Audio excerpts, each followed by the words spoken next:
जिस तरह से पूरे बिहार का आवाम नेता प्रतिपक्ष तेजस्वी यादव जी को बिहार का आंधी नहीं बिहार का गांधी बना दिया है, इससे साफ जाहिर हो रहा है कि किसी भी सूरत हाल में बिहार में बदलाव होना तय है। वो तेजस्वी होंगे तब तो गांधी या आंधी की बात करेंगे। वो फेलस्वी हैं, क्रिकेट खेलने गए फेल हो गए, आज राजनीति में आए फेल हो गए। जो अवामों का जो विरोध हो रहा है उसको देख करके बिहार के मुख्यमंत्री भी बौखला गए हुए हैं और वो समझ रहे हैं कि हमारा सत्ता हमारे पैर के नीचे से घसक चुका है। हमारा सभा में खासकर विरोधी लोगों को 5-10 लोगों को बीच में जबरदस्ती घुसाकर और मुर्दाबाद के नारे लगवाने का ये स्ट्रेटजी चलाए हैं। तो ऐसे लोगों को माननीय मुख्यमंत्री जी ने करारा जवाब दिया है कि आप हमारे नेता अकेला पूरे बिहार का दौरा कर रहे हैं। शेर जो होता है वो अकेला चलता है, लेकिन जो गीदड़ होता है वो जो है जुलूस लेकर के चलता है। जिस तरह से एनडीए वाले दरभंगा राज्य की धरती पर जब देश विश्व का नेता, देश का गौरव प्रधानमंत्री मोदी जी यहाँ से गरजेंगे तो भीड़ किसे कहते हैं, वो कलाम साहब को वहाँ दिखाई दे देगा और खुद ब खुद घर से कलाम साहब सलाम करेंगे। नमस्कार, मैं हूं इम्तियाज़ अहमद और इस वक्त हम मौजूद हैं दरभंगा शहर में। हमारे साथ युवा राजद के युवा योद्धा हैं कलाम साहब। इनसे हम बात करेंगे और जानने की कोशिश करेंगे कि प्रधानमंत्री के बिहार चुनाव में कूदने के बाद इन लोगों का क्या रिएक्शन है। चूँकि कल ही प्रधानमंत्री ने राजद के ऊपर, तेजस्वी के ऊपर ज़ोरदार प्रहार किया था। तो कलाम साहब बताएं क्या कहेंगे। अब चूँकि देश के प्रधानमंत्री भी कूद चुके हैं और लगातार हमलावर हैं कल से। देखिए, सबसे पहले मैं आपके पूरे टीम को युवा राष्ट्रीय जनता दल की ओर से चंदन वंदन और अभिनंदन करता हूं और आपका मैं शुक्रिया अदा करता हूं कि आपने मुझे इस लायक समझा। जिस तरह से पूरे बिहार का आवाम, गरीब, दलित, पिछड़ा वर्ग, अति पिछड़ा वर्ग और अल्पसंख्यक वर्ग और सबसे बड़ी बात, खास बात की युवाओं ने जिस तरह से बिहार में नेता प्रतिपक्ष तेजस्वी यादव जी को बिहार का आंधी नहीं बिहार का गांधी बना दिया है, इससे साफ जाहिर हो रहा है कि किसी भी सूरत हाल में बिहार में बदलाव होना तय है। और मैं बता देना चाहता हूं, हमारे नेता प्रतिपक्ष श्री तेजस्वी प्रसाद यादव जी के सभा को देखते हुए उस सभा में जो भीड़ जनसैलाब जो उमड़ रहा है उसके डर से बिहार के डिप्टी सीएम सुशील कुमार मोदी जी अपने आप को क्वारंटीन हो चुके हैं, जबकि उन्हीं के द्वारा सरकारी आंकड़ा पेश किया गया है कि 90% बिहार में कोविड समाप्त हो चुका है। जब वह बिहार के अंदर में कोई सभा जनसभा नहीं किए, उनको कोविड कैसे हो गया। और बिहार के जो मुख्यमंत्री हैं अभी फिलहाल, उनके द्वारा जो जनसभा किया जा रहा है उसमें जो अवामों का जो विरोध हो रहा है उसको देख करके बिहार के मुख्यमंत्री भी बौखला गए हुए हैं और वो समझ रहे हैं कि हमारा सत्ता हमारे पैर के नीचे से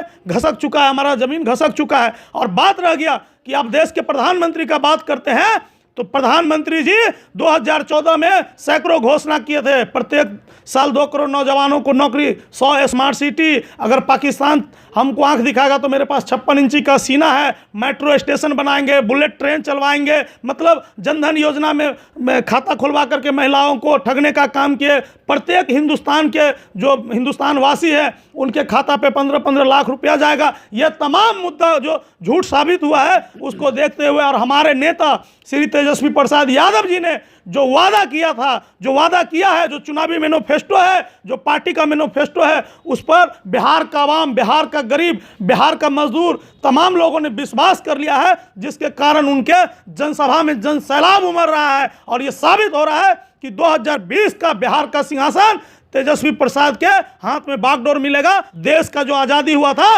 उसमें युवाओं का 80% भागीदारी थी, जैसे राजगुरु, जैसे भगत सिंह, जैसे सुभाष चंद्र बोस, उसी तरह हमारे तेजस्वी प्रसाद यादव जी बिहार का युवा है। जब जब युवा ने अंग्रेजी लिया है देश और दुनिया में बदलाव हुआ है। अंग्रेज को भी युवाओं ने भगाने का काम किया था, उसी तरह बिहार से एनडीए को युवाओं भगाएगा और बिहार का युवराज बन के तेजस्वी यादव गरीबों का सेवा करेगा, दलितों का सेवा करेगा, अवामों का सेवा करेगा। कोरोना में तो बिहार का जो अवाम था फंसा हुआ देश के अन्य राज्य में, तो देश के बिहार के मुख्यमंत्री और डिप्टी सीएम दोनों आदमी बोल दे कि हमारे पास में कोई उपाय नहीं है, कोई चारा नहीं है, कोई संसाधन नहीं है और बिहारियों को घुसने नहीं देंगे। घर हमारा तुम्हारा और हुकूमत तुम्हारा। नीतीश कुमार जी को सोच समझ करके बयान जारी करना चाहिए था। जिस तरह ने बिहारियों को अपमानित करने का काम किया, ये बिहार का जनता नहीं भूलेगी। और बात रह गया कि हमारे नेता का, जब हमारे नेता ने घोषणा किया, पार्टी के मैनिफेस्टो में लाया, तो उन्होंने बोला कहां से देगा। उसी तरह का जवाब उन पे भी लागू होता है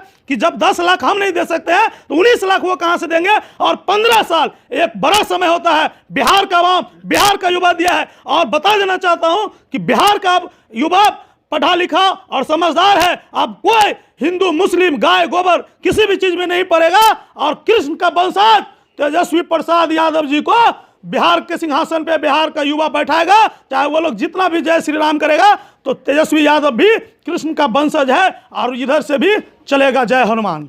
बालेंदु जी, मोहम्मद कलाम नाम है उनका। उनका कहना है कि जिस तरह से तेजस्वी को चुनावी जनसभाओं में लोगों का जन समर्थन मिल रहा है, उसको देख करके एनडीए पूरी तरीक़ा से बौखलाहट में है। क्या कहेंगे? उन्हीं तेजस्वी की बात कर रहे हैं ना, वो जो अपने पिता के मुख्यमंत्री रहते हुए भी नौमा पास नहीं कर पाए। और जहाँ तक बात कर रहे हैं वो भीड़ की, तो वो भीड़ की राजनीति देख रहे हैं। यहाँ जिस प्रकार योगी जी, मोदी जी, आज का मैं एक वीडियो देख रहा था, मनोज तिवारी जी के एक सभा में भीड़ थी। जिस प्रकार भीड़ उमड़ रही है, उस प्रकार अपने अपने चश्मे हैं, अपने चश्मे से अपने देखने का अपना अंदाज़ा है।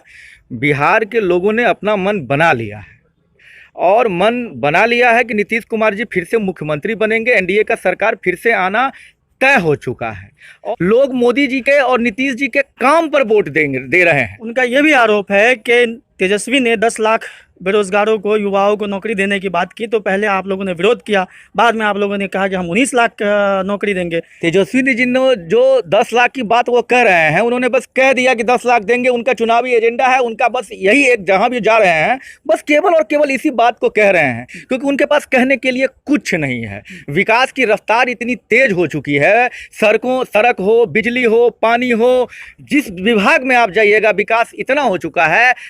उनका कहना था आरजेडी के नेता का कि जनता का जन समर्थन देख करके तेजस्वी के साथ नीतीश जी पूरा बौखलाए हुए हैं, और एक सभा के अंदर उन्होंने उनके सभा में आए हुए लोगों को डांट करके भगा दिया। सभा में खासकर विरोधी लोगों को, 5-10 लोगों को बीच में ज़बरदस्ती घुसाकर और मुर्दाबाद के नारे लगवाने का ये स्ट्रेटजी चलाए हैं।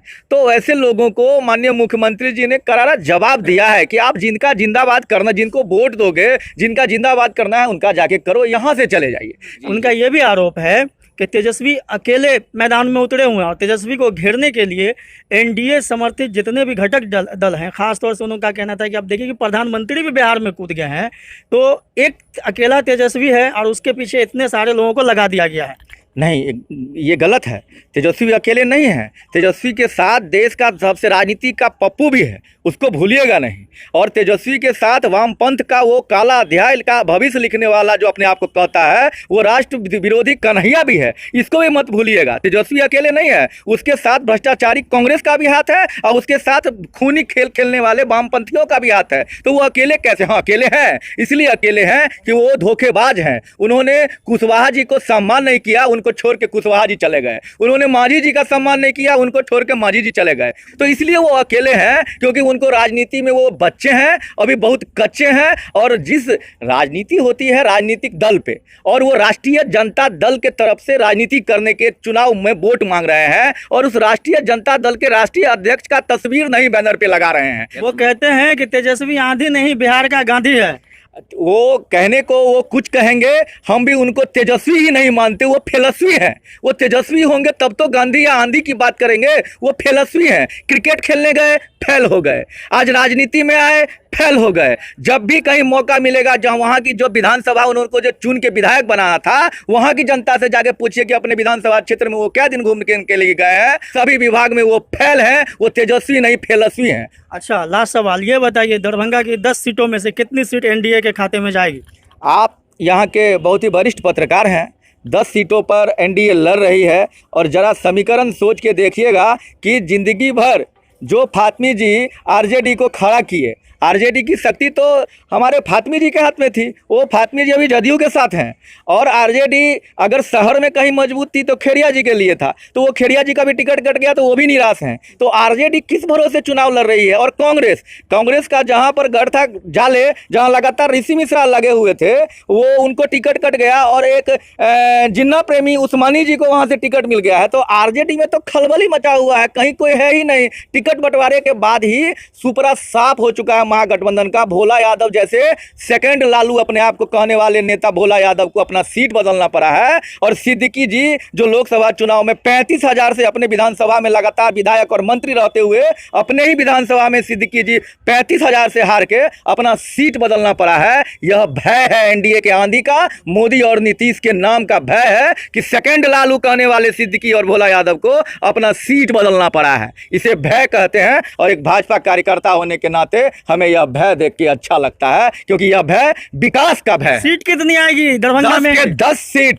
एनडीए जीत रही है। और जहां तक बात रही भीड़ की, तो भीड़ किसे कहते हैं वो कलाम जी को बताइएगा कि 28 तारीख को दिन के 12-1 बजे में अपने मोबाइल स्क्रीन पर, टीवी स्क्रीन पर देखेंगे कि दरभंगा राज्य की धरती पर जब देश विश्व का नेता, देश का गौरव प्रधानमंत्री मोदी जी यहां से गरजेंगे, तो भीड़ किसे कहते हैं वो कलाम साहब को वहां दिखाई दे देगा और खुद ब खुद घर से कलाम साहब सलाम करेंगे।